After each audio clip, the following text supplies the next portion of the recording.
Why is so serious? It's a good Batman movie. Yeah, well... Could bring that back. No, but I would like for people to disprove the Joker. As in... You know when he says like... you think... when he has that whole scene in the police station, when he says like, their moral is like a bad joke, drop at the first sign of trouble. Yeah. You'll see those civilized people, they'll eat each other and everything. It's like, people, let's disprove the Joker. Yeah. Let's be Batman. Batman. By the Don't way, be the Joker. speaking of being Batman, should we start with the strongman CrossFit post? Let's explain what the joke is, because apparently we have to explain the joke. But I think people have so much free time.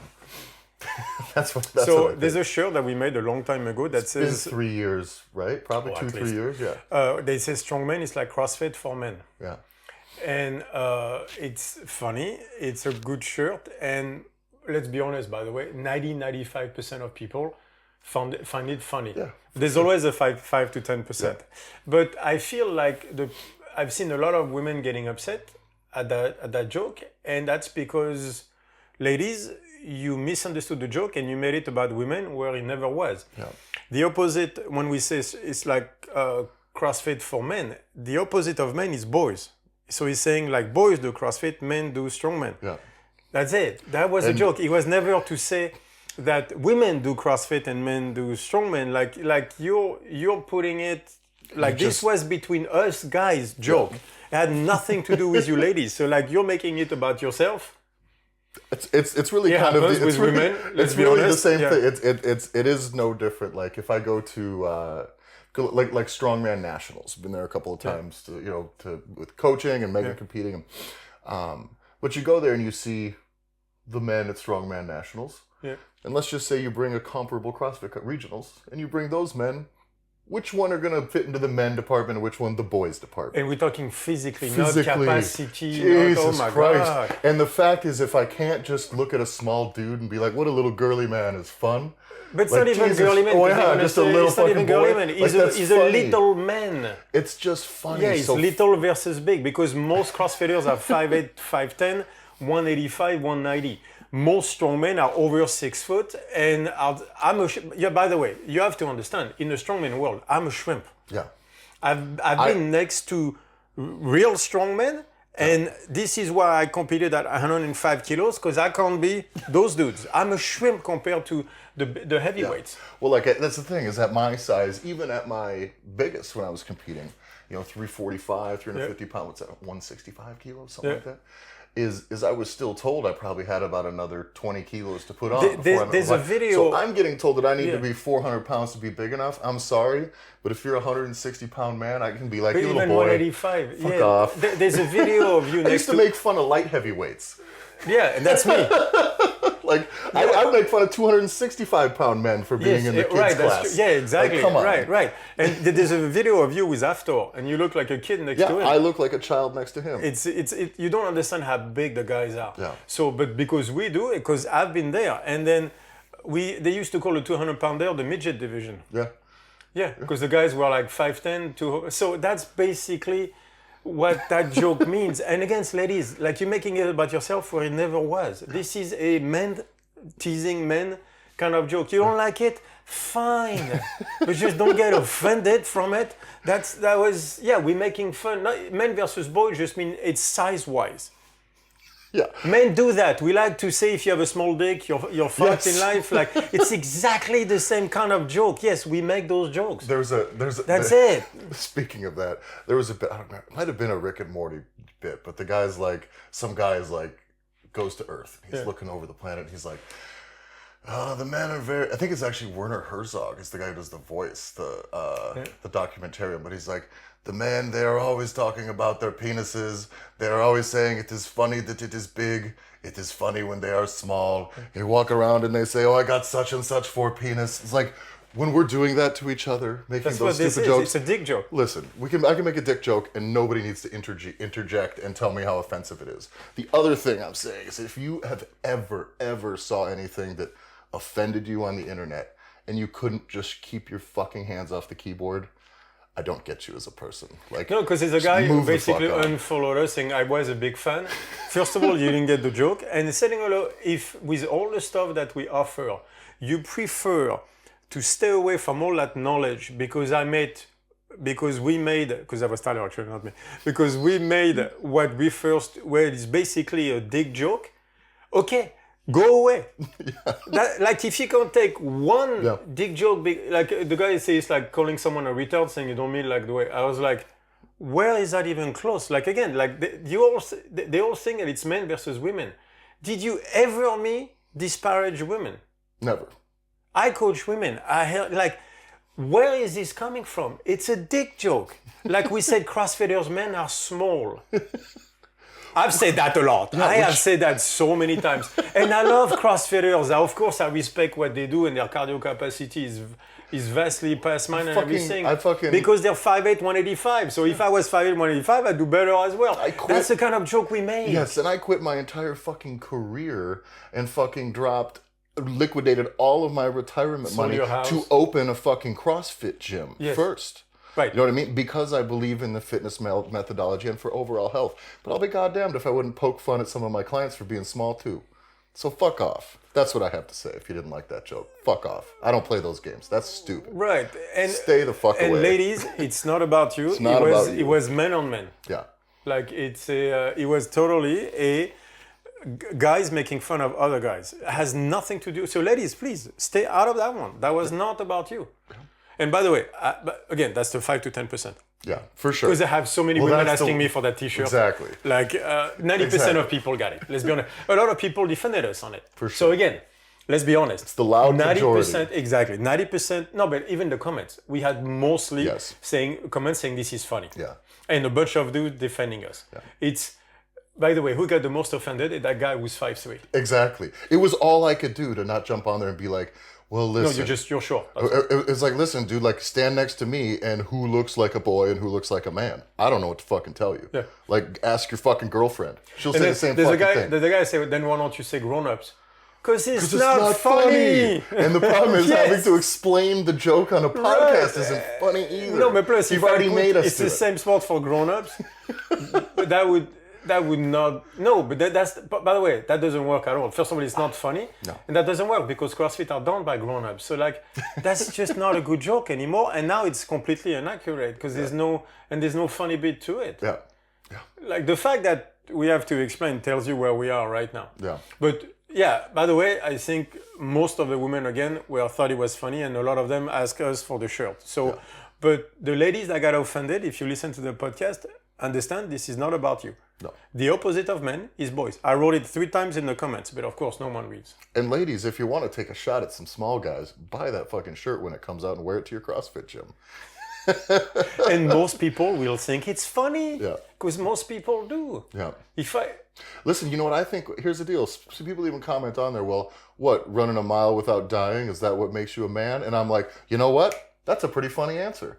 But the problem it's a good answer. But I can't jump in and say, well, yeah, as long as I'm not fucking 130 pounds. Like, yeah. but the problem is I leave that alone because I don't want to poke back because most people just don't get it. And yeah. By the way, and that's not entirely true because I did run that 5K in 20 minutes. You did. But you get further on the strongman spectrum. Yeah, I didn't run no miles. Like a mile is walking maybe. Like, let's be honest. Yeah. But we make fun of that as well. We make fun to the super heavyweight strongman. I will make fun of myself while I'm training at how fucking... Yeah, I have friends where, like literally, it's like I say rope pulls where like, I don't know, it's more than 5 reps. And then because, they might... I asked Tyler if he's going to have a heart attack every time we train. Like, it's funny. Like, don't... You know what I mean? Like, come on. It's always a weird thing about doing these types of things. Is that the world you want to live in? No, and that's why what you're never going to see me do, unless I feel like was just totally stepped out of line, is I'm just not ever going to apologize for something like that. That's a joke. I'm not going to. You don't get to come into my world and fucking piss all over it because you're in a mood.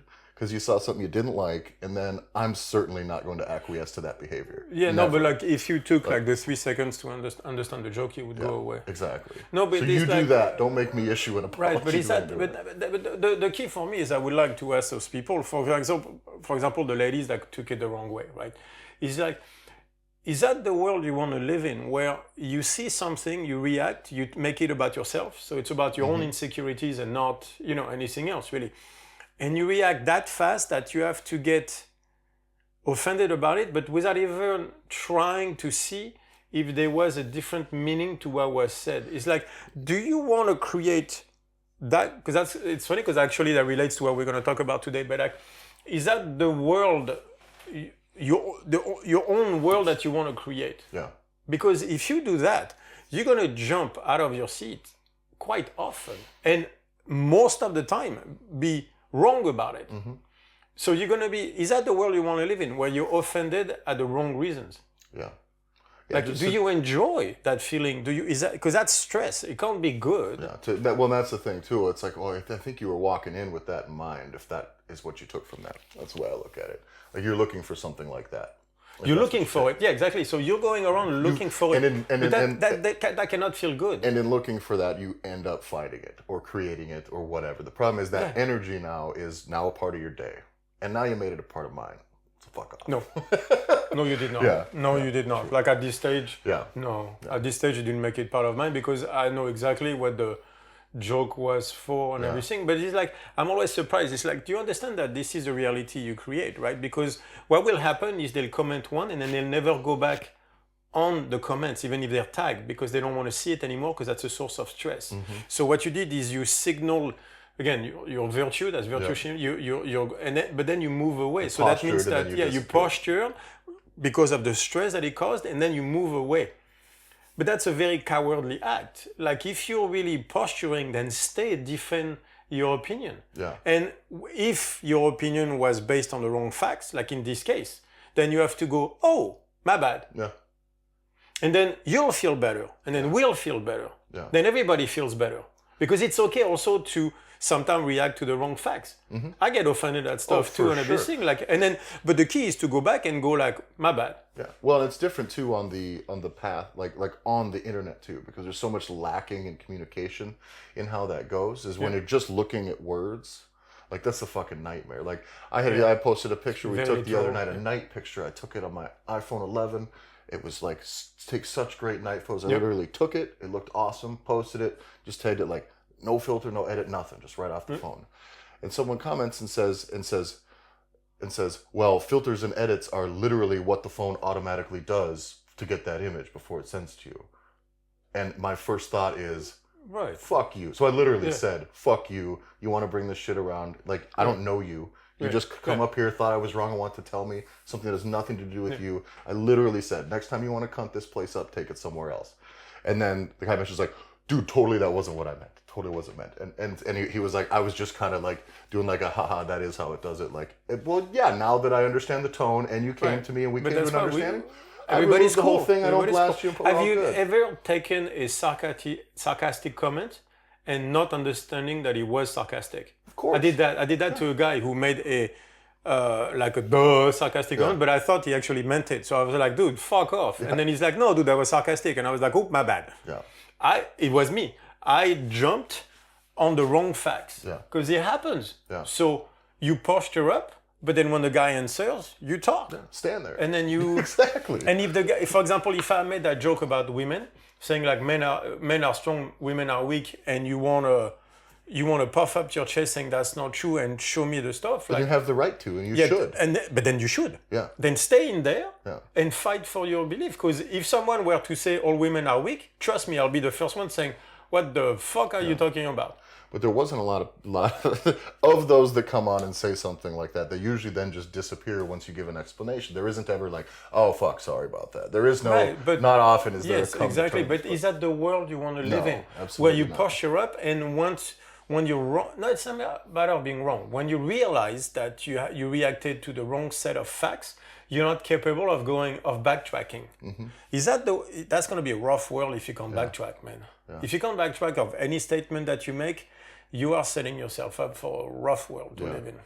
Well, it's interesting though, because sometimes we just try to hang on to like whatever it is. It's your ego, yourself, or whatever even your perception of reality is. Yep. Yeah. You know, if I believe that men are just misogynists and whatever, you know what I mean, and I go and look at anything, I might just find that in there. And that by doing that and not correcting when I am wrong, you end up just creating this. That becomes what the world you see. That becomes your reality. And that kind of sounds like that would suck. You know what I mean? Well, if you think all men are misogynistic, by nature, like that's a rough world to be in.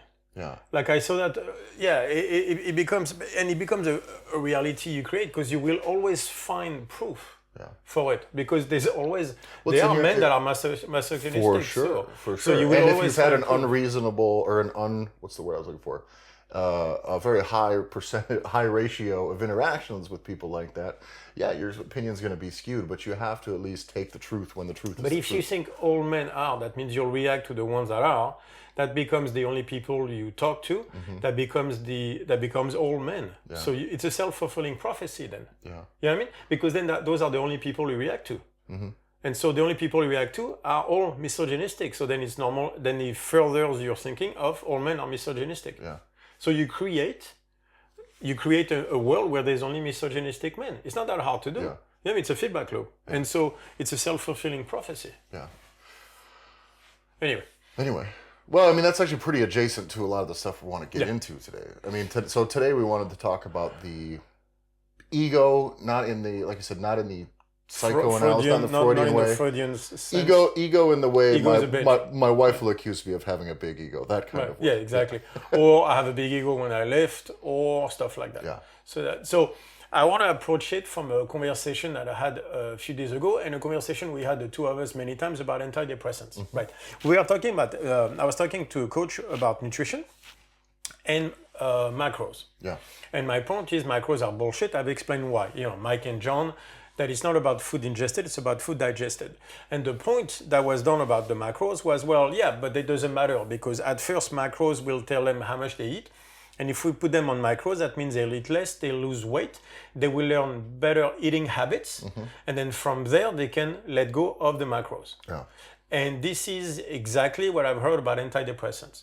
Like you're so deep in a hole, what you do is you take antidepressant, which allows you to get out of the hole, and once you're out of the hole and start winning in life again, you take the antidepressants away, and that allows you to, so basically you get a head start. Yeah.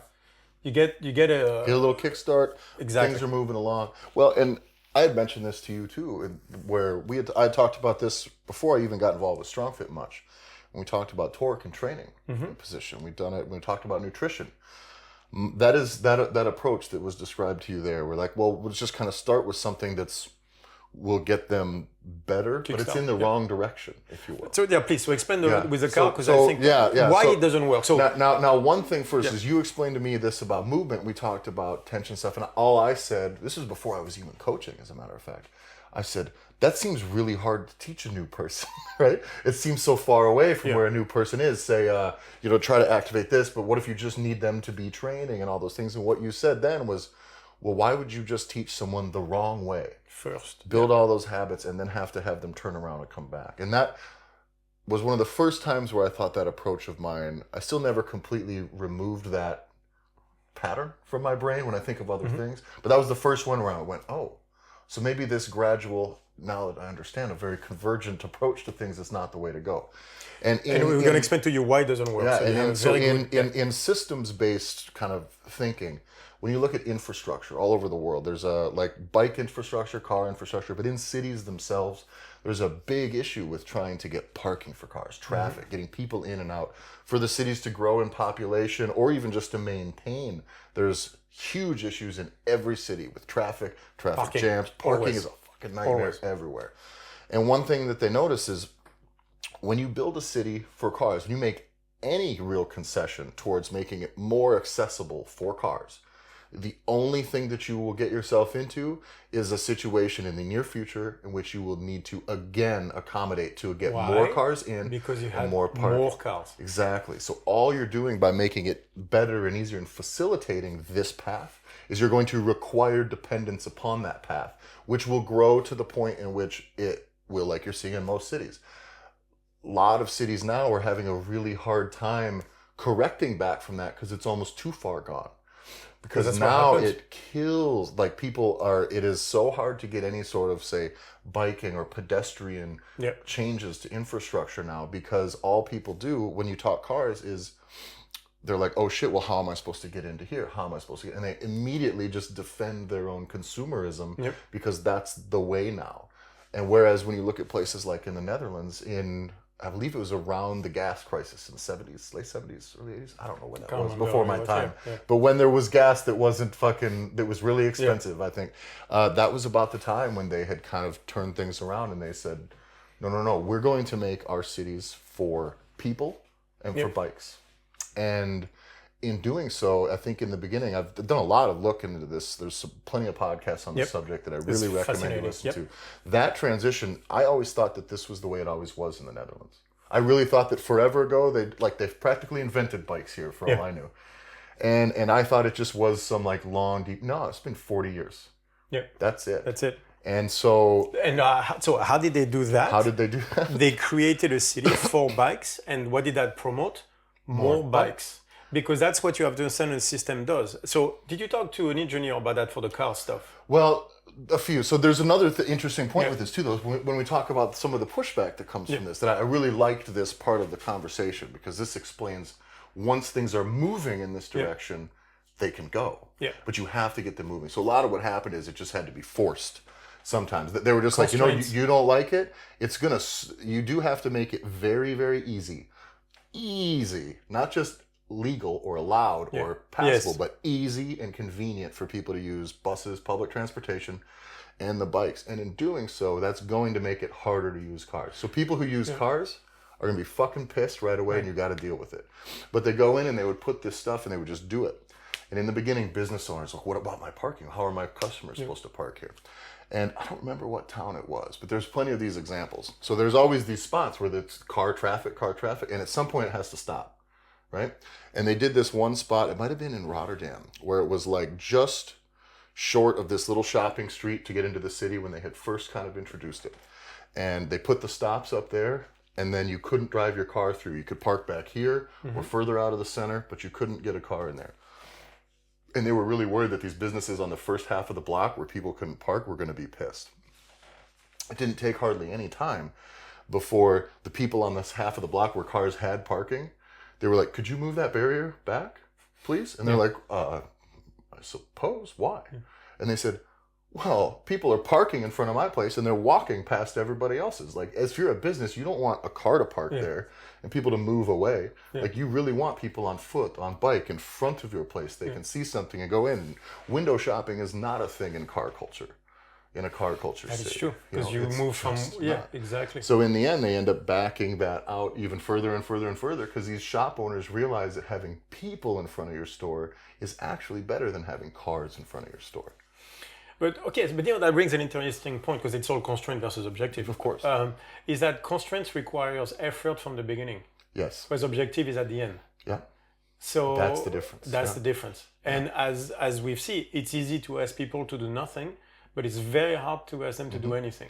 And in the car analogy, in the infrastructure analogy, one of the things that almost never works is we're going to add this little piece of bike infrastructure, this little thing here, this little thing. In almost all of those cases, you need a big, as you say, plan. It has to become very easy to use a bicycle. Yeah. And you have to put that in place first. Like everything has to kind of happen for it to happen. Yeah. And you're building a system. You really do have to build and implement a whole system of good public transportation, easy bike access, safe bike access, because and get in the the fucking US, cars out. I remember in LA, if you're in a bicycle, you fear for your life every second of the day. Yeah. Now, where I'm from back home is if you were walking or riding your bike in town, it's spread out, it's hot in the summer, really cold in the winter, so any non-vehicle transportation is rare. But I mean, kind of the overall consensus was if you were walking or riding a bike, that you had either just gotten a DUI or you were like poor or something. That is really it. Yeah. Like, that's what I would feel like if I was walking from one place to another in my hometown. It's like, geez, do people think I'm broke? Like, it's crazy. Because if you look at LA where it's always sunny, you don't see bicycles, which is crazy because it rains 10 days out of the year. Literally, I think that's on average. That's it. It's 10 days out of the year. You could be on bicycles everywhere. If you were to live in like the South Bay, like I was, you should be on bicycle everywhere you go. And the other thing is once then you have a city, and people think that the city should be built for people from the suburbs to come into the city and spend money in the city. It's not the way it is. The city should be made for the people that are in the city. Yeah. And then in the end, it actually becomes more attractive and appealing for people in the suburbs. What happens though is, so with the car situation, it exclusively then, when more cars are needed to get in, more parking, it actually encourages people to live outside the city because the car traffic's a nightmare in the city. In the city, yeah. So they live outside the city, then they have to own cars. They don't even consider riding bikes on their day-to-day. The whole system just will always end up to like peak fucking car saturation. It will always go there. It hasn't even been 200 years. And look at where it's gone from no infrastructure for cars. Yeah, to the US to now where it's everything. That's all you. I mean, it's very, very, very interesting and by the way, to look at. Yeah, and when you have an infrastructure built on cars, that means less physical activity. Yeah. Means more drive-through. Means the car becomes a place where you spend 2-3 hours a day. Yeah. So you start eating in your car. You start doing everything in your car, and so you can see the health implications as well. Yeah. Versus then you take the US, then you take Holland, where everybody is very fit. When was the last time you saw even overweight person? It's been a long time. Not that many. Not that many. Not like overweight. Well, in the US. and not like fat. the truth is if I go here, if I see someone who's, I don't want to use this term, but like overweight, like I would see a lot of people back home. My first thought is like, oh, maybe they're from the States. Yeah, exactly. You know, maybe they're in America too. That's kind of where I go. Yeah. You get a few, but not that many. Yeah. And then usually they're sick, like you can tell. Yeah. But so on the nutrition side of this, I think is interesting.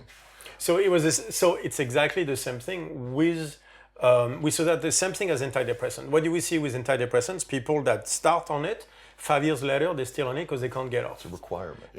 Because once you try to get off, then you're going to have to deal with the original problem that was never dealt with, plus all the other ones that came from that. Mm-hmm. And so for macros, it's a little bit the same idea. What you have now is, because that's the way a system is built, it builds upon itself. And so they have macros, so they start to get tighter and tighter into the grams and things like that. There's a control issue that starts to happen with food. So by the way, what are we not talking about when it comes to macro? How much anxiety it gives people. Mm-hmm. I have a talk with so many women that had monster anxiety with food because of macros. Because they had to, before you know it, you start weighing, you start to look at your food going like, how much is this? So you can't look at a plate of food without thinking there's that many carbs versus this versus that. Your entire relationship to food starts changing. So now instead of looking at food as something where you're trying to figure out how it's going to taste, you're calculating how many grams of everything on the plate. When you do that, you're not smelling the food anymore and everything. You are, that's going to be the podcast today, is you're disconnecting yourself from yourself by doing that. Yeah, you're not really creating a human experience either. You're creating almost like a weird, like obsessive kind of mathematical. A lot of times it turns into some weird shame-based thing. Right. But so people will say, well, just stop the macros then. But that's the thing is but the then macros. You're dependent on that. That's kind of the only way you know then, which meant if you did 2 years of macros, and now that is all your pattern. That's the way you think about food. You look about food. You kind of got to backtrack a lot to get to some sort of self-regulating. Right. You never learn auto-regulation, self-regulation. So this is what your relationship with food is now. If I can't just take away the macros, because then the person will go like, well, then I don't know how much to eat, because they never had to learn in the first place. Yeah. You kind of should be able to learn what it feels like to have had enough to eat. That should be a thing that you feel. Right. But by the way, and let's talk about it. You don't have to weigh. If you can't, let's say you eat enough, you have a big meal, right? And you're, again, hungry an hour later. And you go, well, macros tell me I can't have food now, I have to wait. You're still skipping the most important question, which is, why are you hungry an hour after eating? Because you shouldn't be. Is there maybe the possibility that you're not hungry for food, you're hungry for something else? We talked about it. It's actually, you're bored, you need a sympathetic reaction, you need food to create a feeling within your body because you are disconnected from it. Yeah. So, but if you don't deal with that question, with that problem, with that issue, right? And you use macros to deal with it, then if I remove macros, that problem comes back full blast. Yeah. So now I got a problem that makes me feel not good, and I have a solution right here to feel better about it. And I'm saying, and I put that thing on top first, which allows me to keep the problem down. And now I'm removing the stuff and the things back up. Why would I not put the macros back on? Yeah. Because again, like he was right by then. Why is it wrong now? Mm-hmm. You know what I mean? Well, and plus, making that mistake at the beginning is the issue. I do believe going the wrong direction in the beginning, going the macro route when you should go something else, it is a problem because it's not like, oh, well, I just did this, I'll figure out the new way now. Yeah. Like, it's not really try and fail. Take back to the infrastructure analogy. Yeah. You know why it's really fucking hard to get bikes and pedestrian systems built in big cities? Is because all the cars and fucking buildings are there now. Yeah. Like, that's the issue. Backtracking from a system that's already operational is a nightmare. Yeah. Everyone who has CrossFit gym, you know this. If you ever switch from Wodify to something else or to something else, all those back-end systems, anytime you switch to one, it's a whole clusterfuck of a fucking mess, and you trade the problems of one to another. So you always want the next move you make really should be in hopes of being it has to be that next right thing, whether it's harder or not.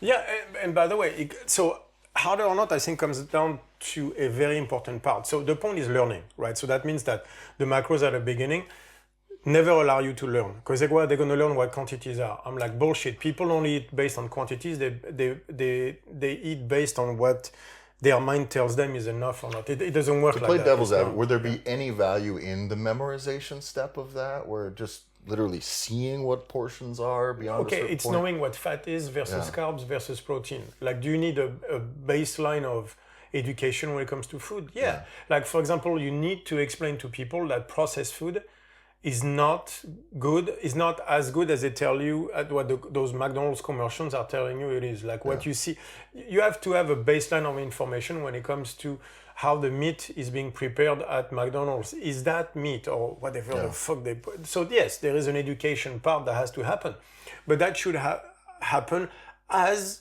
you learn self-regulation, not instead of. You know what I mean? Because you're learning it in the wrong. This is objective-based mentality where you can only do one thing at a time. Yeah. Where we have to teach people, I'm like, yes, and we have to teach people at the same time where we give them the tools to move forward. The point is, it's never a destination, it's a journey. Mm-hmm. There's no destination to food, it's a journey. So it's a divergent mentality where the point is learning. Okay. Because otherwise, the problem with macros is that idea that you can never make a mistake. That's where the anxiety is for, is that, it's a convergent mindset. So the mistake that you can make is smaller and smaller and smaller. And you get people with orthorexia, that start like the eating healthy taken to the extreme, where you start to have less food that you can eat. So now like, veggies, but that veggies has this grams of carb versus this one. So before you know it, you can only have broccoli, and then you can only have rice, and you can have boiled chicken. Yeah. You know what I mean? But how long before it gives people go insane, and then they start to have anxiety, and their health suffers and stuff like you know what I mean? It never works like that. That is not how human beings work. We are a learning system. That means trial and errors has to happen. Yeah. So that means that you have to try. Whoops, they don't work. Right, but you learn the lesson from yourself. What about that it's, say from a coaching standpoint, right? You get a client who's coming in. What about the idea that it's just really fucking hard to start with? Or, exactly. You know what I mean? Right. There's a gap to be filled. There's a very interesting part about this, that this is a paper that was sent to me by, I think it's Douglas. If I can't remember. If I'm wrong, sorry about that, man. I'll put that paper on the StrongFit community and tag the person who sent it to me. But that was proving a point I've been trying to make about the salient network. And the entire paper was about to say that efforts, all types of efforts, are in the salient network. Mm-hmm. Salient networks is looking at patterns, looking at figuring out patterns and everything. So the learning behavior, right? And that when you start to, like in the middle of a workout, your mind starts to drift, it's because you have a weakening of the salient network. You're starting to switch to a different network, usually back to somewhere else. And usually it's a default mode. That's why the words are starting to come into your head. So, like you're in the middle of a workout and it gets very hard, you start talking to yourself. Yeah. When it was easy, you were not. You were just blasting it. When you start talking to yourself, it's because you're back into you're starting to go toward the default mode network. Yeah. And if you notice, if your mind is still strong, you're saying, you pick this back up. You're giving yourself orders. Yeah. You is the active I. like when you talk about you in that sense, right, is the active eye. That's the right anterior insula, which happens to be the hub for the ventral attention network, which is the one that basically either makes you switch networks or keep you into a network. That also happens to be the hub for the salient network. So if you look, like we're always going back to the right anterior insula, right, as a hub of very important networks. You're talking to yourself like that because you want to keep yourself into the network that allows you to keep pushing. And the salient network is the one where effort takes place, right? So salient network means learning. So that means that effort and learning are exactly in the same network. So when you tell people to use macros or antidepressants or whatever, is you're allowing them to be in the more like the default network, you're allowing them to, and you're telling them not to learn, that's antidepressants, that's macros, you're also allowing them not to make an effort. And that's why it's so easy to sell macros and so easy to sell antidepressants, because they represent not making an effort. So you cannot package, I mean, from a, what's the word I would use? Not biological, I suppose biological, neurological. From a neurological standpoint, you cannot package learning and effort separately. Yeah, and non-effort. So I cannot say, here's where we're going to do some learning. So I guess the truth is, if you, any situation, any environment, I guess, that you need, where learning needs to be done, effort is a requirement. As in, so anyone who's trying to get you in with less effort or minimal effort to get started. So that means less effort is less learning. Okay. Always. There cannot be a difference between the two. So whenever they're trying to make you learn anything the easy way, that means by definition you cannot do it. Yeah. That's the way it runs. That kind of sits aside from any of the kind of the other ways that you've talked about, kind of the flaws in the macro eating system, if you will, or using macros.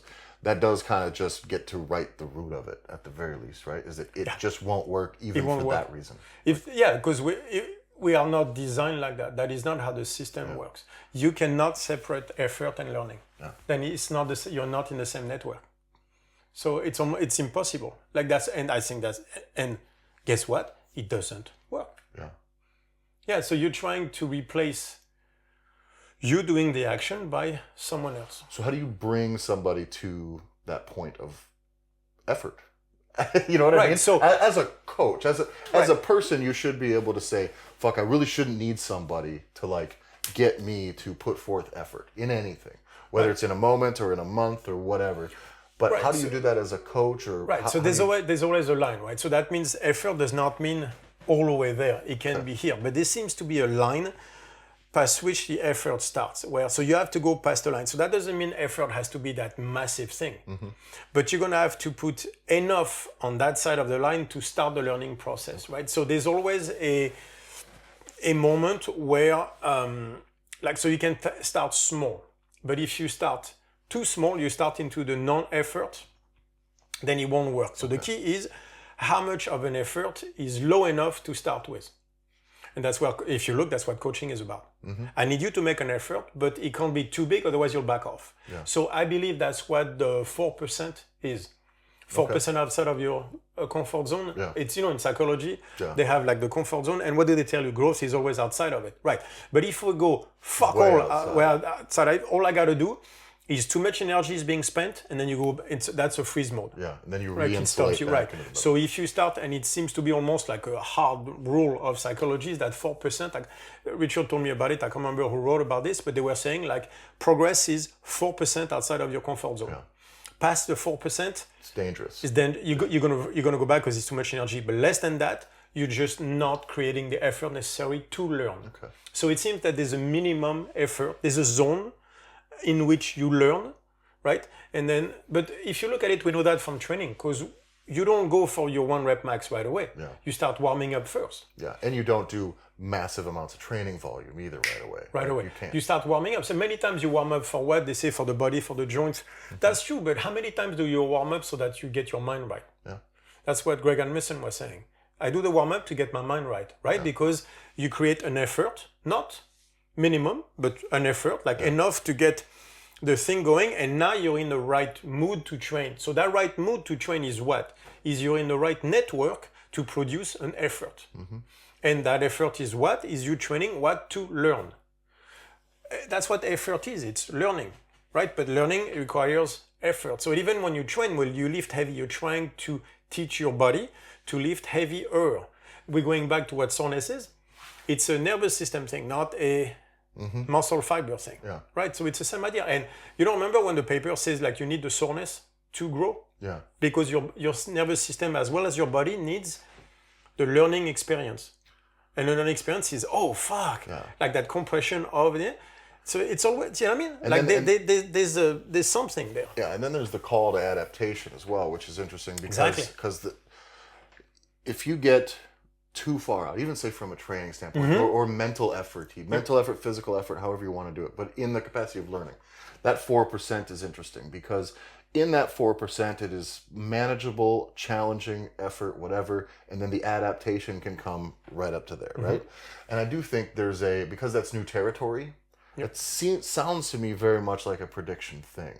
Like a Friston thing in which, all right, I went a little bit outside of the realm here. Yep. It was unexpected. I don't know what to expect here, but it doesn't take long before that window closes. Yeah, because you moved toward that. Whereas if you get way fucking far out there, it might just be too much chaos to facilitate learning on a neurological level. Because now it's dangerous. Yeah, just because it's like, whoa, I don't know this. And you may get there, but it's tough to adapt. If the somatic error is too big and happens too often, it deregulates the system completely. My guess is because the system is like, fuck all, well, like we have to unlearn everything, like everything is wrong. Yeah. You know, like the entire prediction that we've been making is wrong because like that huge surprise, right, which is death, if you listen to the earlier podcast, entropy death, is so big that the system is at risk. When that happens, there are things in place to make you forget everything you think you know to try something new.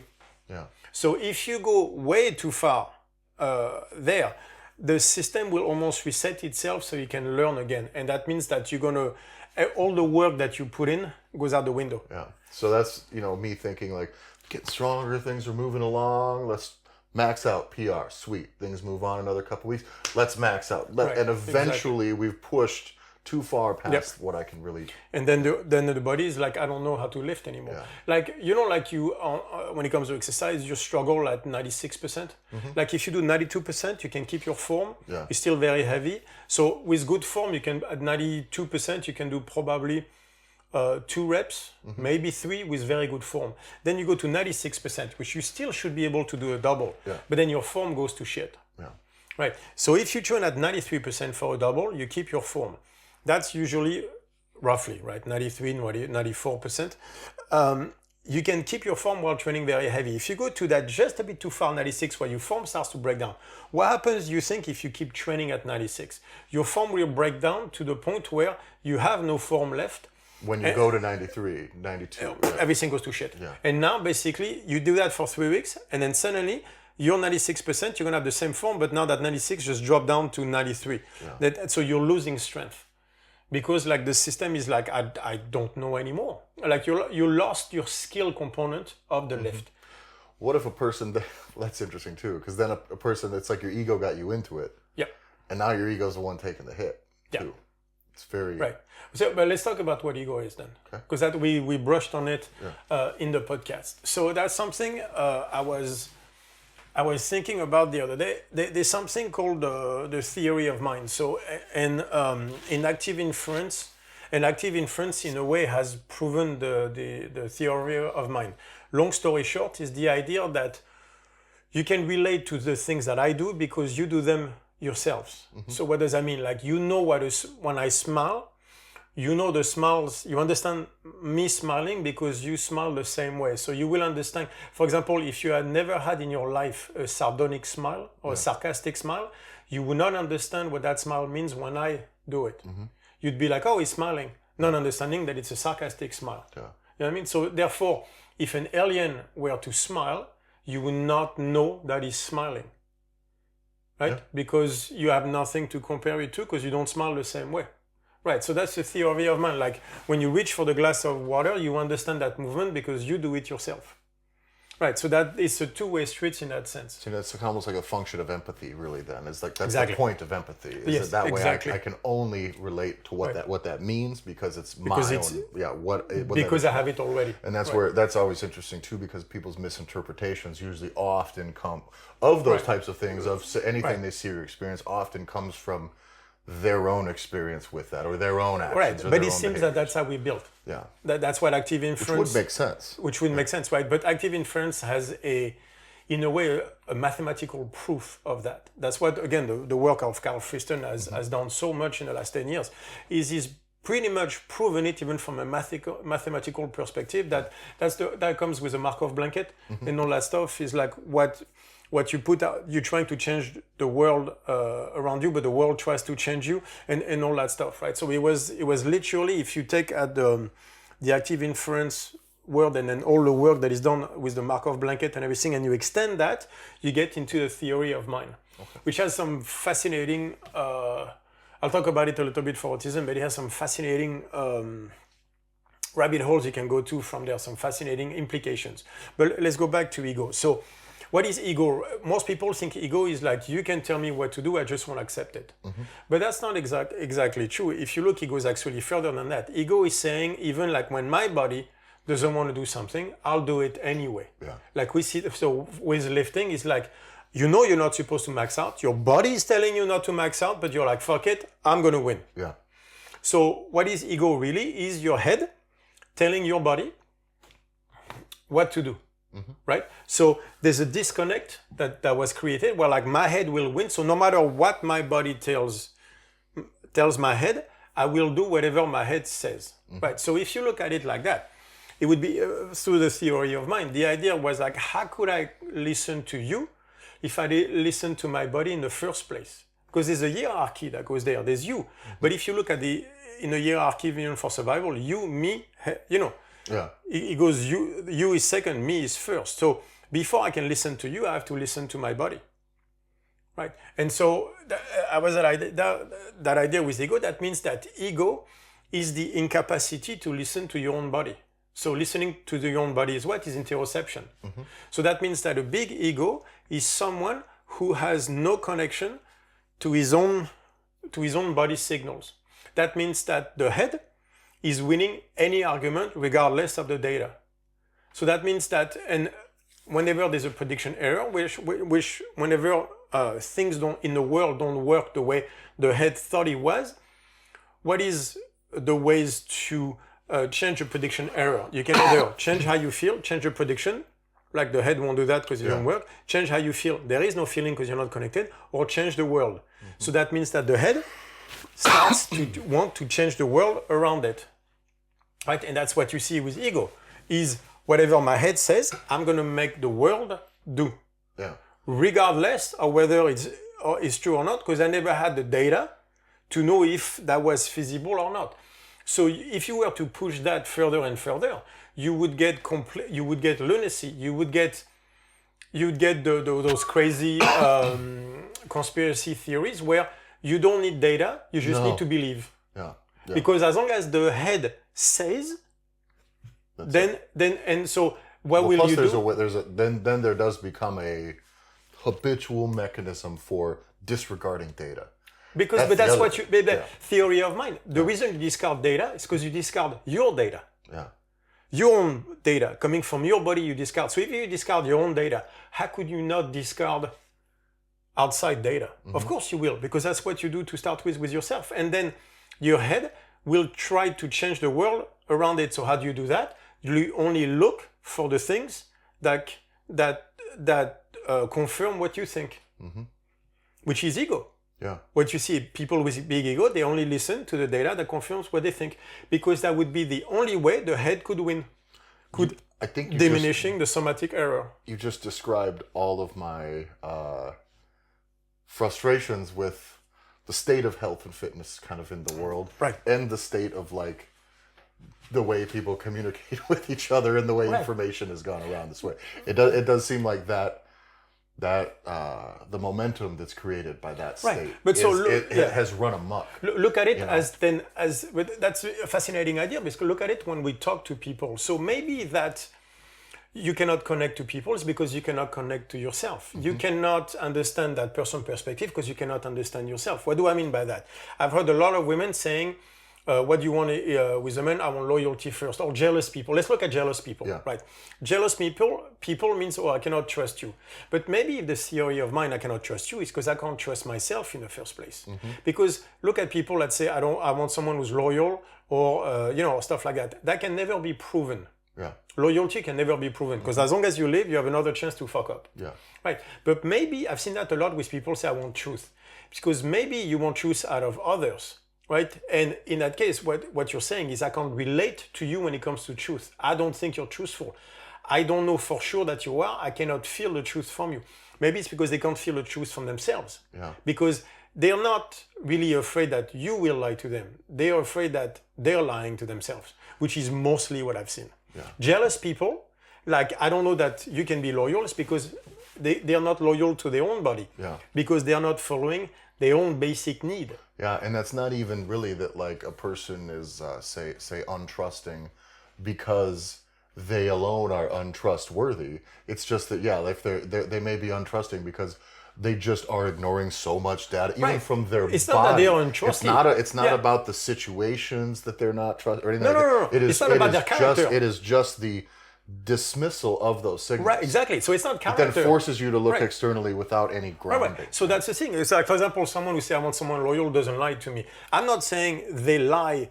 Their conscious thoughts are lying or they're using lie in their lives. I'm saying that they're lying to themselves in the sense of there's a lot of signals coming in that they're refusing to connect to. That is a lie in itself, right? Yeah. And so that incapacity to hear the truth from your body means that you cannot hear the truth from someone. So if you cannot connect to your body, you cannot connect to someone on that level. Yeah. So that means that every time you feel like you can't connect, so that in autism, it becomes very interesting. At the end of the podcast, I'll touch about this. But that means that if I cannot understand somebody else's emotion, it's because I can't understand mine to start with. So that means that it is whatever problem you have in communication with people is never about them. So you can use that to find about yourself, because that means that whatever you're struggling with is someone tells you that's because you're struggling it with yourself in the first place. So now you can look in others to see what you're struggling with yourself. Yeah. So there's a tremendous weapon for you to learn about yourself, is look at what you cannot connect to people with, and that will tell you what you lack within yourself. Okay. And that also means that if interoception is poor, right, you do not have the data to get the world around you that you want. So when you see people, again, like creating always the same set of issues, going back to the same problems, or, from an outside, you can always tell, it's like you can see their behavior always leading to the same problem. People dating the same kind of problem with issues that creates always the same kind of problem. It's like, because you've been dating the same person for the last 15 years. 7 of the same people. Yeah. Exactly, right. Or things like that. You can tell that the problem that is the head looking to make the world do what he wants, because there's fundamentally a lack of connection within your own signals from inside. So from an interoception perspective, you can see an active inference and theory of mind, where all those three connect in the same place. And so that means that the only way to learn is to first connect with your body, and second, let go of ego. Yeah. I mean, when ego is a bitch, that's what it means. It means that every single time, it means that your head is disconnected from the body. So I know people are going to say, how do I connect to my body? Right. Make the signals clearer. Nutrition, training, start small, but with enough effort. Not through pills, not through macros, not through stuff like that. Start by understanding that the truth comes from the body, not from the head. I was listening to Magnus Carlsen, the chess world champion. No. I talked to you about him. Nerds. Yes, exactly. I'm proud to be one. Actually, I think I had heard the name, but I think if I would have said, maybe I've heard it, I think I might have been lying too. So I don't know. So he's most likely maybe not the greatest. He might be the greatest chess player. Anyway, it's always hard to tell, right? But maybe with Kasparov, like top 2, but a genius at chess. Yeah. He's been a genius at chess since he's 8 years old, like all those guys anyway. But he's someone who's done entire matches, like 12 at a time, with 12 different grandmasters sitting blindfolded.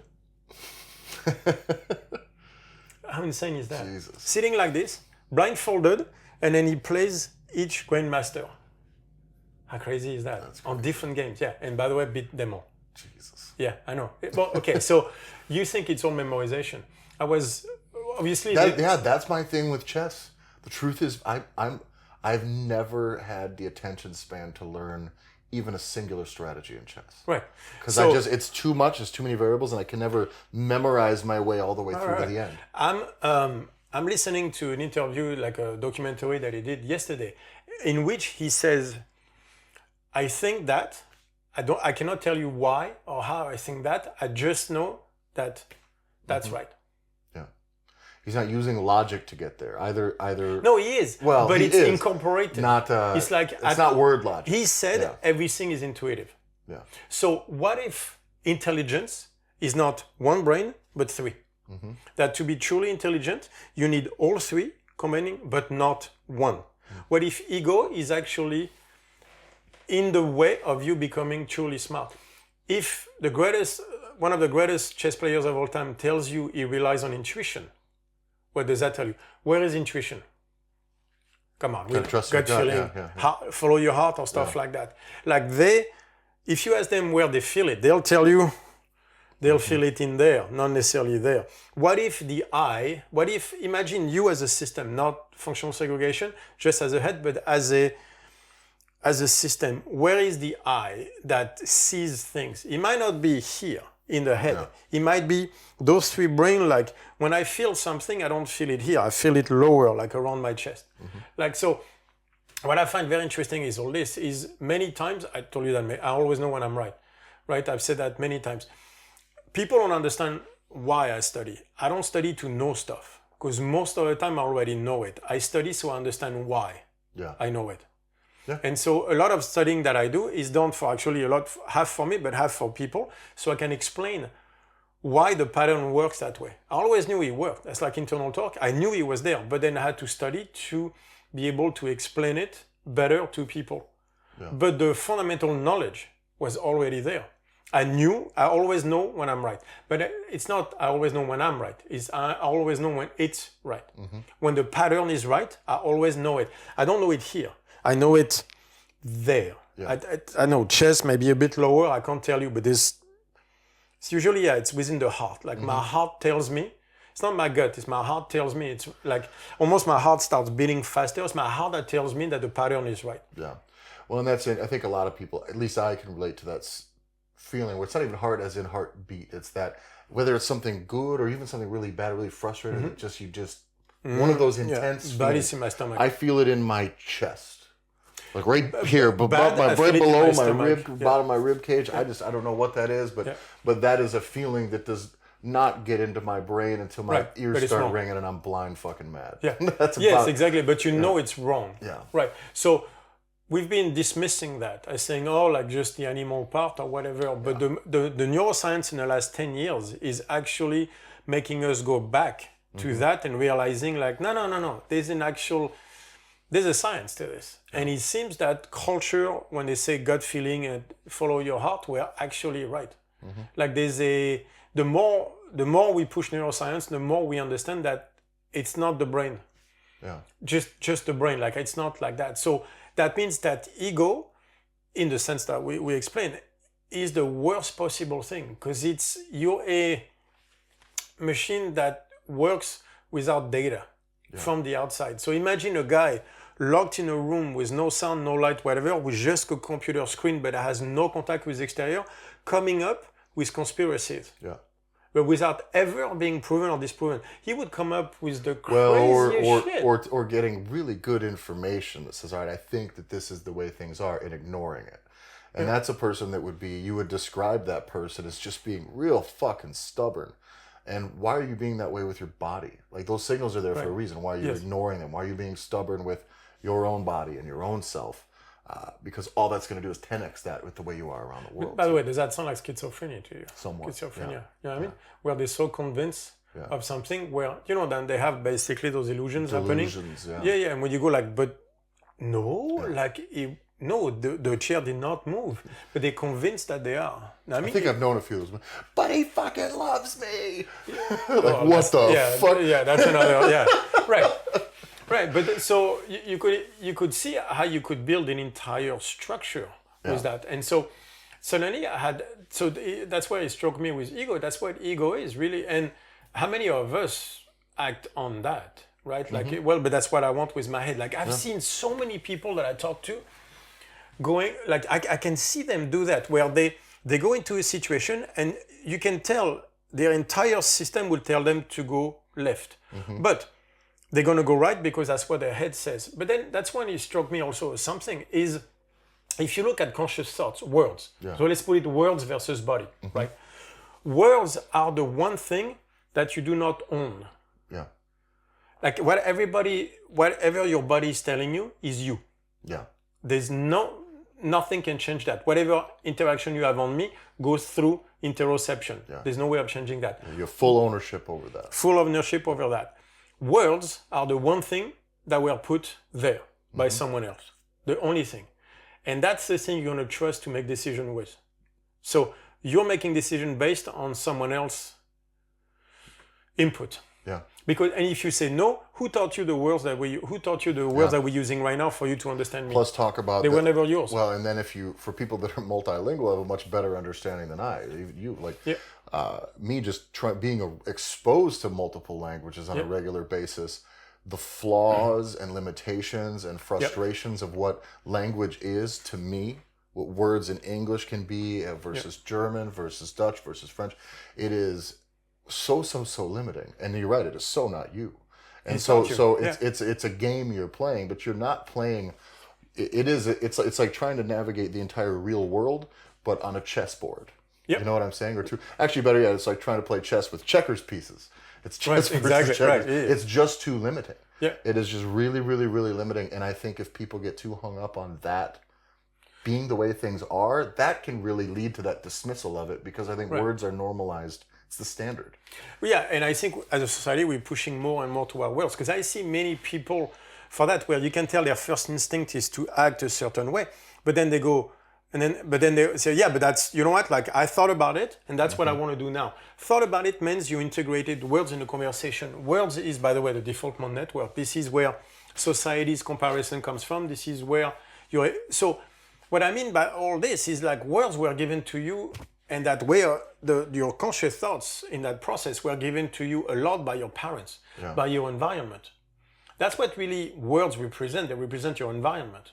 Right? And so you have to be very careful in using only your head. Is you become a product of your environment, of your childhood, of your parents or whatever. And I've seen that so many times where the system tells them to go left, but you can tell the influence of their culture or their parents or whatever pull them going right. And you go, even though the voice inside told them to go left, they will go right because words win. Yeah. But first of all, if words wins, that means ego. That means your ego is winning. And second of all, that means you're taking one more step on the path of disconnect from your system. So you want to know how to connect to your body, listen to it. Yeah. But then make decision based on that. If your gut instinct tells you to go left, then go left. Try that. And by the way, yes, sometimes you'll make mistakes, but from those you can learn. Yeah. Whereas if you go right, going right, listening to the words in your head means the antidepressant pill, means the macros, means never relying on yourself to learn. So it's the path of least effort. Yeah. Because it's a path of less learning. Words are in the default mode network, not in the salient network. So whenever you obey words, you're taking the path of least resistance, but that means of least learning. Yeah. Learning do not happen in words. How does this tie in, like you said before, with the autism spectrum? Right. So there was a very interesting idea with that, where the problem. So there's two problem, for example, with when they say autistic people are asocial. That's not necessarily true in that sense. What happens with autism is autistic people cannot relate to emotions in people, so that they are not empathetic or whatever. That means that's because they don't understand their own emotions. Yeah. Right. So, but let's push it a little bit further. Like we know autistic people have a greater interoceptive awareness. Like, so they I'll go into that into other stuff. But basically, like texture becomes a very important part.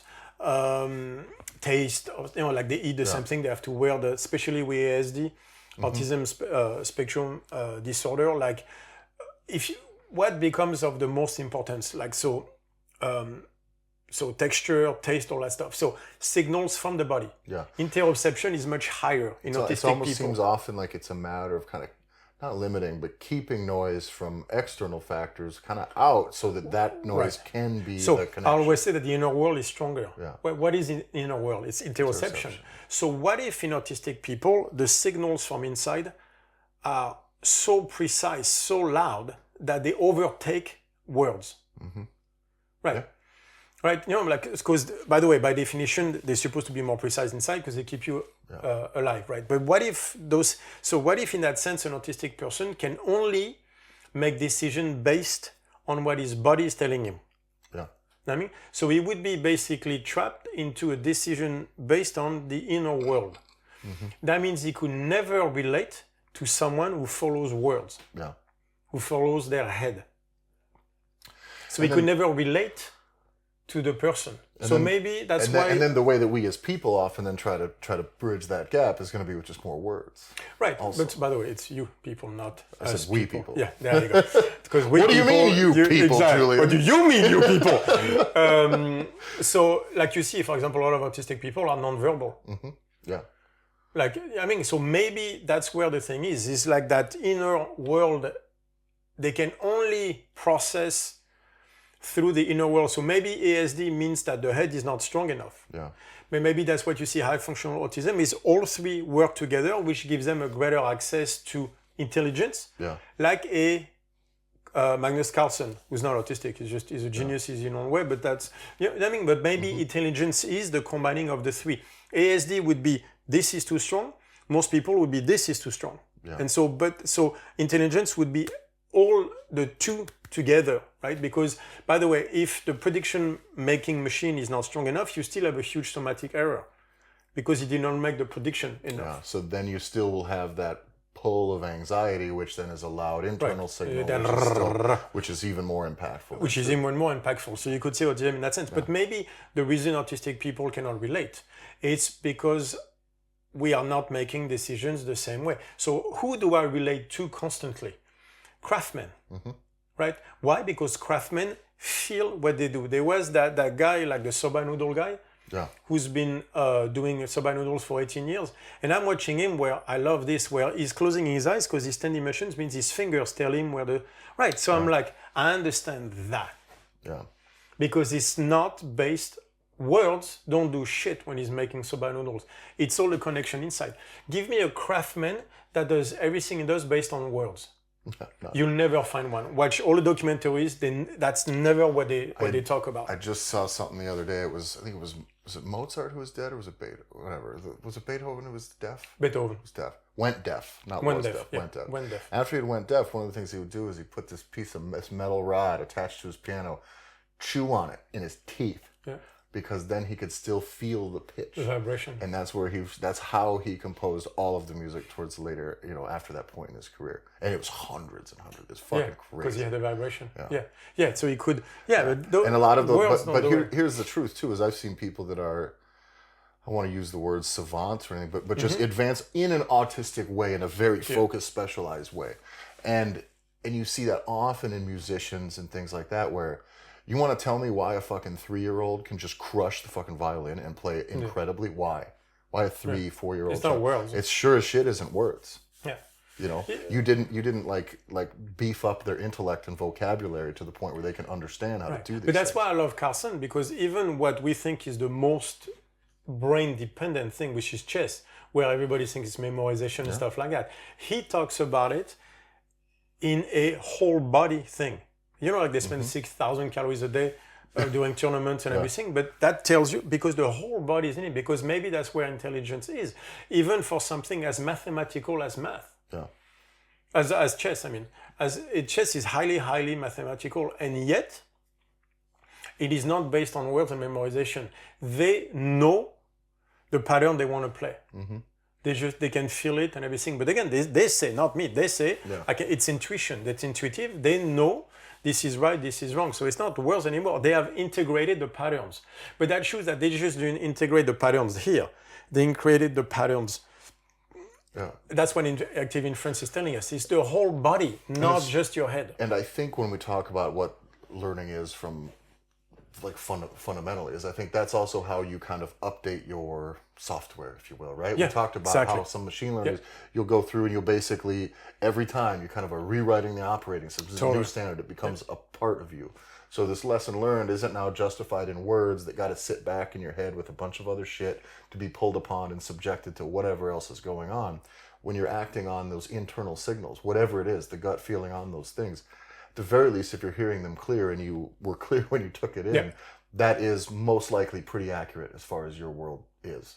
Yeah. You know, like, I think that is what true learning is. Yes, and it's, by the way, it is your accuracy. And that foundation must give you a much higher ceiling than the memorization words way. It just has to. And by the way, because memorization, it's too much processing power to try to memorize your way through anything. And it's not yours. You memorize outside stuff by definition. Well, I can tell you this from doing any number of the different things that I've picked up on, learned, or tried over the years, is like in a thing like playing guitar, something comes out, starts as memorization.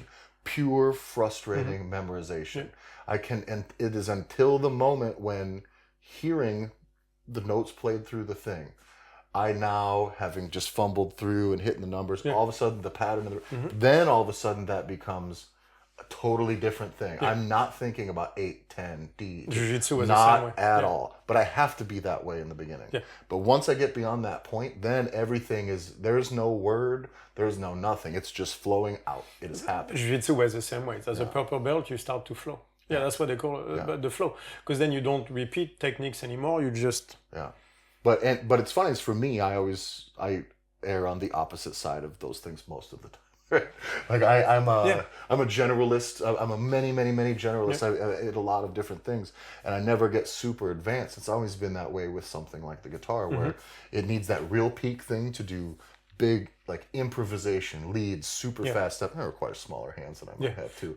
But to get to those things, those super leads, I just have I always like draw the line, because I'm like, that type of memorization pisses me off, and then I never get over the point to that real peak level of flow at that level of output. Because you have to build it. You have to build it. You have to build it. Because I cannot. Because the memorize and then get it thing does not work when I need something that's 10 times as difficult. Right. You know. But yeah, so there's a connection that has to happen. So you cannot have one without the other, which I will agree to. But I think we have... Well, that's also why you hear things, that's the problem too, is you do need one without the other. And that's why when they say with autism, they'll use the term disorder, because if it's too extreme, there is imbalance. There is, exactly. So there's always a zone in which you have to live. But I think ego then is going to be one of the big things to keep you outside of that zone. Yeah. So no matter what, like, you can be strong-headed, but you need the data. You know what I mean? Like, to learn, you need the data. You need the connection. You need the interoception. You need the connection, the monitoring of your body signals. You always do it. But you need, if you want to be better, you need to be better at your body signals. And to do that, by the way, so we talk about memorization. It's a little bit the same thing. If you never listen to this, to your heart, your gut feeling, or stuff like that, like, it will never develop. You have to memorize that too, by the way. It's like, my heart told me to do this in that state, but you go, that didn't work one time, I'll never listen to my heart again. I'm like, then you're never going to learn. You have to memorize those. In those situations, my heart tells me to do that. You have to figure out why. Is it because, what are you attracted to? And just because it didn't work one time doesn't mean it's bad. But it didn't work. So let's say you date the same person 7 times. Is it your heart telling you, or is it, like, your head telling you? If it's your heart, is it because all those 7s are awesome in bed? right? And so you realize that you're only excited from one type of person. That's fine. All you got to do is find the same person who is not having a negative impact in your life. Yeah. Right. Or maybe you like that guy because, or that woman, because they push you into a certain level, which is actually what you want to be, what you want to do, but your education tells you this is bad. Yeah. Like I had that conversation with so many women, right? Where society tells them, don't be a slut, but they love sex. Yeah. And so they will, before they shut off enjoying society. sex within monogamy all of a sudden becomes a problem. Yeah. Right, because maybe that's not what they want. Or maybe, by the way, because it goes further, maybe the guy that they chose for certain reasons, cannot bring what they want. So they feel that gap. And then that the whole shame starts to come in. It's like, I should not feel that way. But who's to say if that's how you feel? Who's to say you shouldn't? So maybe the problem is the gap between the two. And again, maybe you should find a good guy, but who's as perverted, and I mean, in quotes, as you are. We use the term compatible. Exactly. But that's what I mean by perverted, because that's how society would see it. Yeah. We'll look at it like God knows I belong in a pervert category, even me. Most human beings do. Exactly. Me, I was like, no, I don't. I just like certain things. How can liking certain things... And by the way, I'm not the only one. No. So all that means to me is like, I got to find someone who likes the same shit I like. Yeah. Right. But words could get in the way of that, because words were given to you by environment, by parents, by whatever. What if you grew up in a very religious family? Well, this is the thing. This is the thing that I'll always go back to, is you look at where this comes from. It's going to come from your parents. It's going to come from your teachers, and then at some point it starts to come from your peer group, right? Yeah. None of those people are you. Your parents, you hope, have the best things in your interest, but it's not always about connecting you to yourself and to reality. Oftentimes they're trying to protect you. Yes. So that's very true. So what happens is words that get put in your head, the way those patterns come, comes very often as conspiracy theory, as indoctrination. Meaning it may not be you. What it is, it's a thing people will have hang-ups. By the way, maybe you understood it wrong. Yeah. They were just trying to protect you, but within a spectrum, and you took it way to the right. And, or simply you were either insulted by it and rebelled against, or something. But whatever that is, very likely shapes the way that you think about something. But that may not be the way that you actually feel about it. And oftentimes you don't feel about it until you know. I had that conversation with so many women who grew up in a very religious environment, but they like to be spanked, they like to be slapped, maybe they like to have not just not just sex, the vanilla stuff. Not the vanilla stuff. They like way out there, and the contrast between the two is killing them, because women do that, they blame themselves. So they bring a huge amount of shame onto themselves because they're relying on words. And my thing every time is like, don't rely on words alone. I understand words, but part of the decision you're going to make on your life, a huge part of that decision should be based on what are the signals telling me, right? And based on that, you can judge. So your parents, your society said that, okay, but your body and everything is saying that. And keeping them apart just makes somatic errors, means anxiety, and means deregulating the system. And remember, once you're stuck in your head, you will find ways to justify what you do. And that's when the bullshit excuse, the bullshit explanation comes from, when you see people giving you those bullshit explanations. And I do think any of those limitations in almost any capacity that comes from words like that are parts of this accidental indoctrination towards a conversion system. Yes. That's what it is. So by removing that and simply going on feel, experience, and whatever constraints you have as far as building a good, healthy life, whether it's relationships, food, right? That has to be like, I don't know how to put it even. I don't know, like that has to be the most divergent way to go about it, right? Right. In that then you have possibilities that may lead you to more fulfilling things, more enjoyable things. Finding out the things that you truly feel that you like, not the things that you were told are wrong. And by the way, when you start, mistake will happen. That's how learning is done. It's like back and forth, back and forth, back and forth. Like that's how you reduce the somatic error. You try new stuff. Some work, some don't. But if you don't take those few steps, then you're never going to get to the true intelligence, which is when everything meshes together and you can make decisions that lead to good stuff. Like I've seen that in my life so many times, where I make the right decision and I get rewarded in my life almost right away from it. But those were always the scary ones. Those are the ones I make here because it makes my heartbeat go a little bit faster. And I'm like, ooh, but I can feel a pattern. I'm like, ooh, that's scary as shit. Those are always the stuff that has brought me the most in life because my entire being was like, that's the way we should go. But if I trusted words, I would have never done anything. Yeah. I would have stayed in Paris. I would have none of my life would be nowhere. Yeah. Nobody's going to take any risk that's worth taking if you're only trusting words. Because words are not yours. Words are the one thing that are not yours. Words are put there by, again, environment, parents, all that stuff. And you need those because we live in society and we have to see. So fine. But again, like this is just one piece of the mechanism. The other mechanism is interoception, is what the rest of the system has to say. Yeah.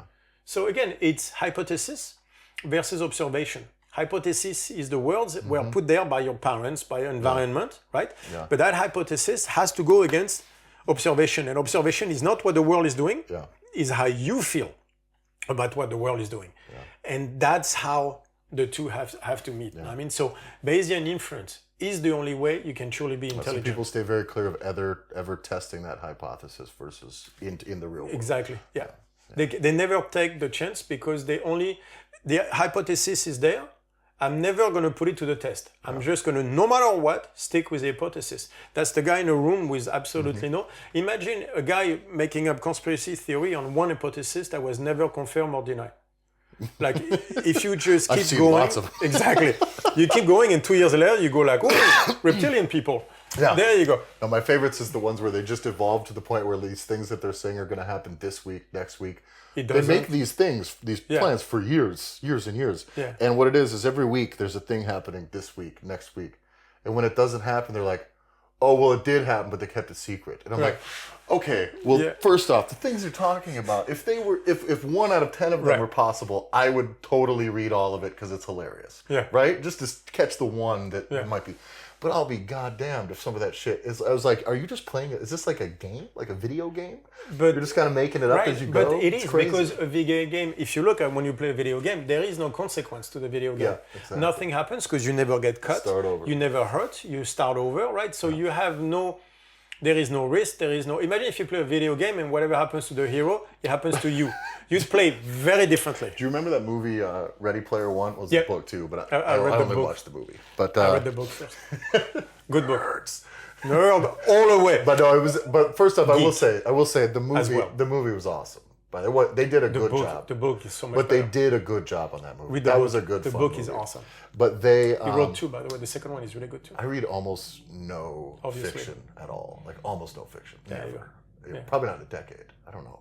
Those are true. Yeah. Those are good. But there's but anyway, in that story, it was kind of funny because in that game was if you built up all your lives and your stuffs and your cars and all your money, and if you got freaking shellacked in a game like in the the Oasis. Oasis. Yeah, if your character died in the Oasis, of course you come back in, but just losing all your money and stuff that you built up in this fake world, people would lose their fucking minds and try to jump out the window and stuff. And just that alone, I know for a fact if any of the games my kid played, like an in-game death cost him any of the things he picked up over the course of this, he would lose his fucking mind.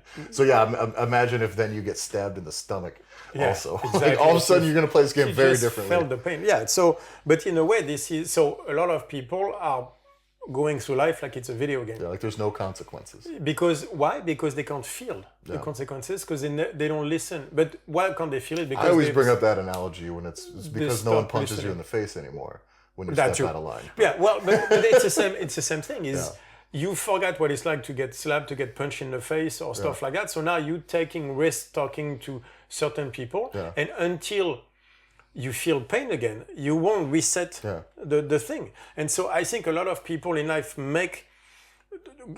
choose to go right instead of left because there is no consequence, because they shut themselves off so much from their body that they live in a world where only words exist. Yeah. But you will also notice that those people never actually do anything. If you actually truly look at their life, they talk a lot, but they never actually accomplish anything, not of value. Yeah. They're the one who change jobs here and there. They never actually go anywhere. If you truly look, like if you look at their life, they haven't progressed in 5, 10 years or whatever, because every time they make a turn, they're choosing the path of non-learning, of non-effort. Well, and then the only thing you can do at that point is just build on more complicated, like intellectual structures, and more complicated word structures, and more justification of why you're doing it. It gets more and more complex in their head. Well, it really complex is pretty favorable term. Like, convoluted is usually the word that I use. I agree with that. But it comes down because the connection with all this is gone, and so there are physical ways like the protocol, like exercise to get the connection, but we can restart the connection. But if you don't listen to it, you'll never do anything. So that's why the protocol and exercise, that's only the start of this. The second step is act on it. It's honing those skills once you're in it. Act on it, hone those skills, which means when your gut, your heart tells you something, follow it. Worst case is you make a mistake, you learn from it, you won't make it the next time. But words come from millennia of society, so of course words can allow you to not make certain mistakes because they've been tested through the last 5,000 years by other people. So that's what cultural stories coming and everything. But you cannot have a mind that is 5,000 years old and a body that has never learned, that is 2 weeks old. Like that's gonna be a rough one, right? And so if you do that, then you'll never trust your body, because you never allowed yourself to make the mistake in the first place. So that you see people, they make a right, the second there's a mistake, they go back, they go left, and then second there's a problem, they're gonna go right, going like, my mom told me. I'm like, right, so there was a mistake, and by the way, if you feel strongly about something, it's never comfortable. No. It doesn't matter how good that feeling is, because that's the whole nociceptive actually. If something is very intense, it's going to feel almost painful. Pleasure at a high level feels painful. So it doesn't matter. It always feels painful. So if you start listening and you get a strong feeling from your body, it will be uncomfortable and probably painful, regardless of if it's good or bad. So do not associate painful with bad, because otherwise every time you have a true feeling, you think it's bad. It'll scare you. Well, something I noticed a lot is I would make just life changes, right? Switching from one job to another, or quitting a job and doing the business, or starting another business, or selling things and moving here. Like all of those things are steps. That feeling, the way you described it, is exactly the case. And because I've been more familiar with that, with those stakes usually, is when that happens, it almost actually like, I feel really good about the realization when I have it, but it also bums me out because those things come at a cost, right? So when I have the realization, like, fuck, I think we should probably get rid of everything, sell the business stuff, move to Europe to do this thing. I think it's the right thing to do. When that just feeling though is coming in, we had the opportunity, and it comes in. What it means, that feeling, I'm trying to explain it in words. That is like, you have to give up everything, everything. The place, all the deal, you got everything is gone, and the problem is then I'm like, but it feels this way because I'm pretty sure it's probably the right thing to do and it's worth it. So now I know that not every step about this is easy. Giving up with things that you love, of course, not easy. But that doesn't mean it's not the right thing to do. Exactly. And so that's the difference. You go with that and you're like, all right, well, now I'm willing to pay that price because I know what this is.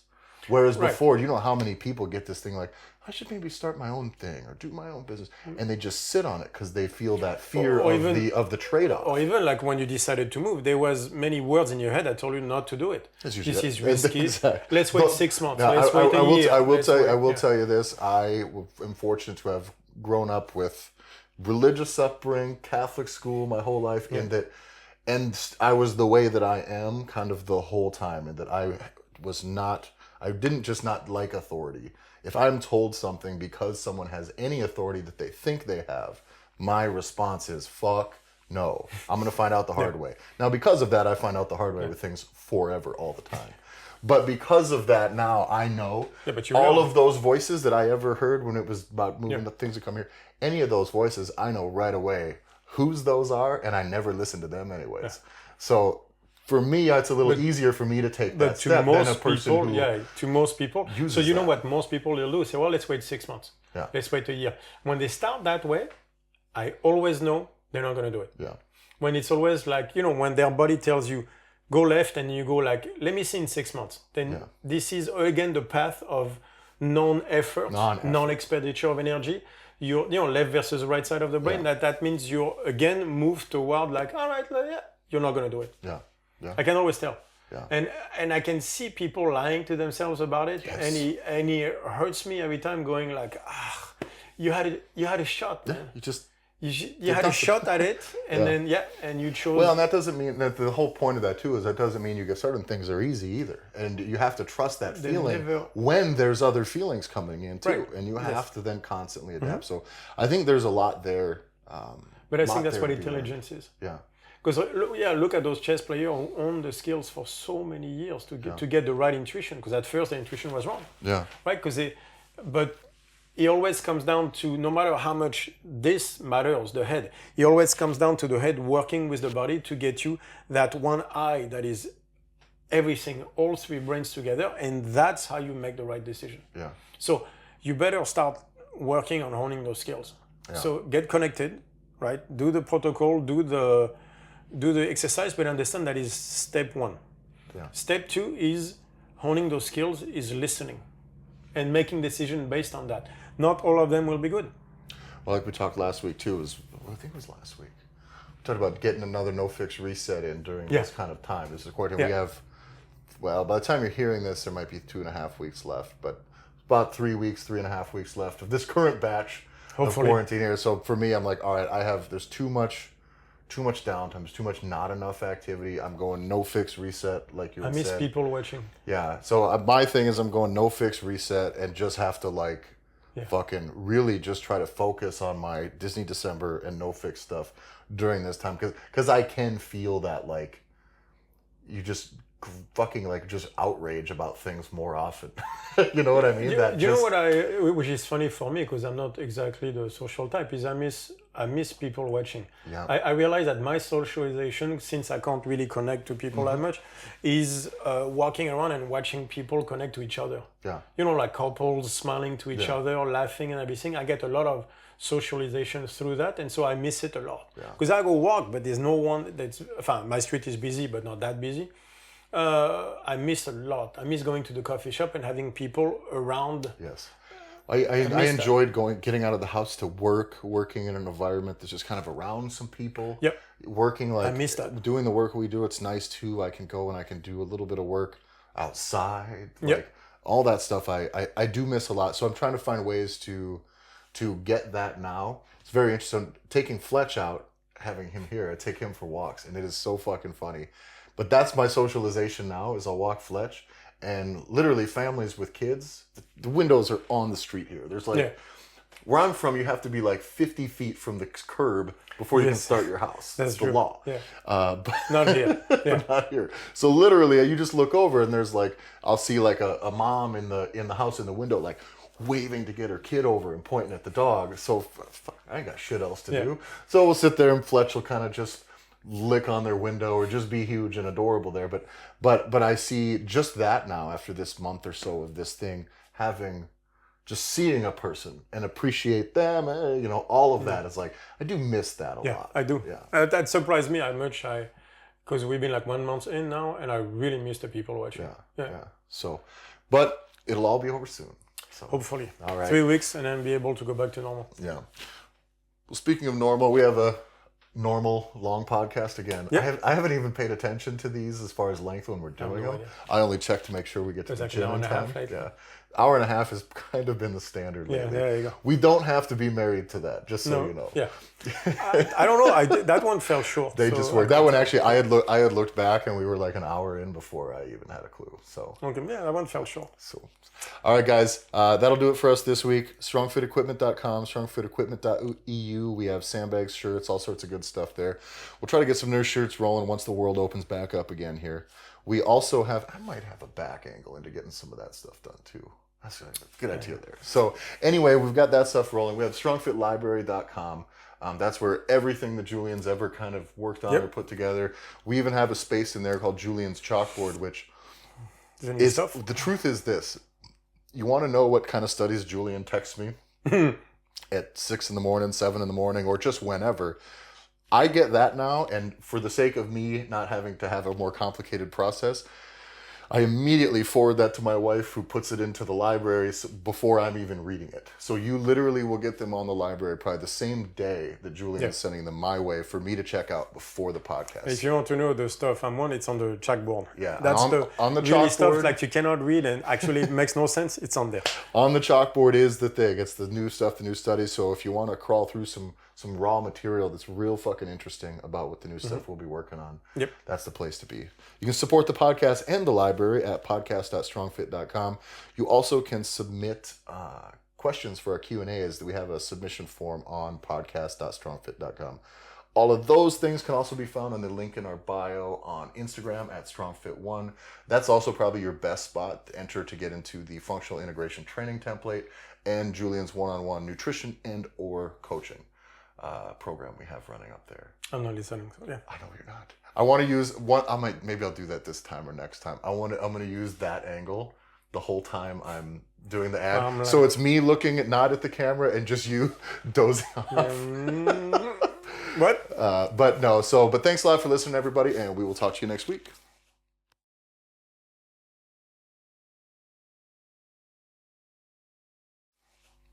It's not next week. Why do I keep saying next week? It's twice a week. Whatever.